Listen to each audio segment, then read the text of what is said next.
Hello mga kamotor vlogs, update tayo sa Tapalis, Inoue at Angkahas kung anong status. Pero bagong lahat, pasok intro.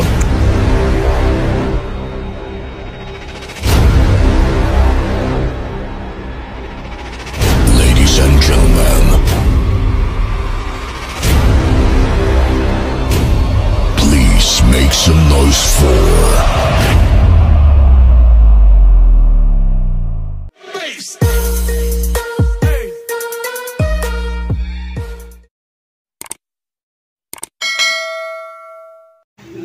Hello, good morning. Ito po yung Damo Motor Vlog.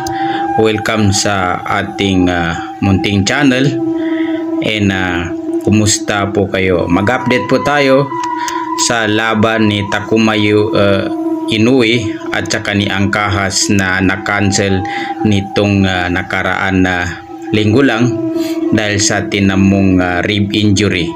Sa ngayon mga kaibigan ay wala pang naka-schedule kung kailan matutuloy ang laban ni Angkahas at saka Inoue.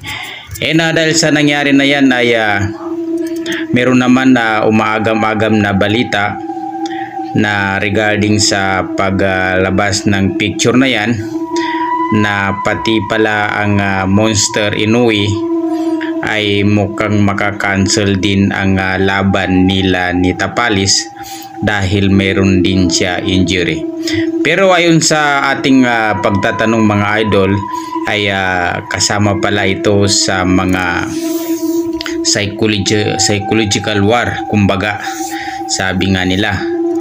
Ito ay sadyang pinapakita ng team ng Inoue sa nightmare ng Tapalis dahil alam nila na puspusan ang pagtatraining ng nightmare at saka para magkaroon sila ng agam-agam na baka sakali na hindi matuloy ang laban. Ganun pa man pag ikaw naman ang boxer na nasa kasagsagan ka ng pagtatraining, pag nakarinig ka ng ganun ay magdadalawang isip ka, kumbaga sa kwan imbis na nakapokus ka hindi ka masyado kung sa ginagawa mo dahil baka naman sayang lang ang pinagpaguran mo.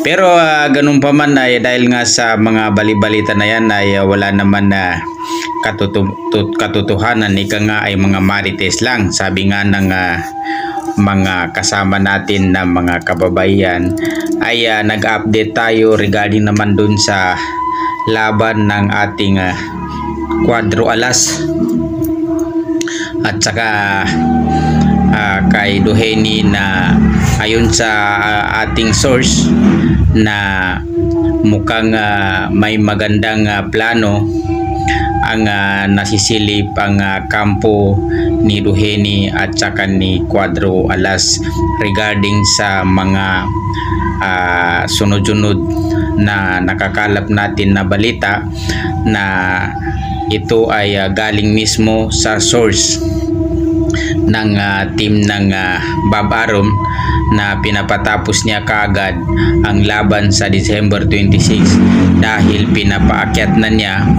si Inoue sa 130 para doon sila magsalubong sa alaga ni Mayweather na walang iba kundi ang Tank Davis, na sila ay magsasalubungan sa 135. Kung sakaling mangyari yun ay iiwanan ni Inoue ang nakuha niyang first Asia na nakakuha ng Unified Champion sa dalawang division at sa 4 na belt. Ganun pa man kung sakaling mangyari yun ay maaaring paglabanan ni Duheni at ni Cuadro Alas ay isang championship dahil ay iwan ni Inoue ang super bantamweight dahil sasagupay niya ang napakalaking pera sa pamamagitan ng bata ni Mayweather na walang iba kundi ang Tatang. Anong masasabi nyo sa mga plano na to mga idol? Paki-comment sa baba. And don't forget to support Damo Motor Vlogs. Like and share. And kumusta and magandang araw sa inyo.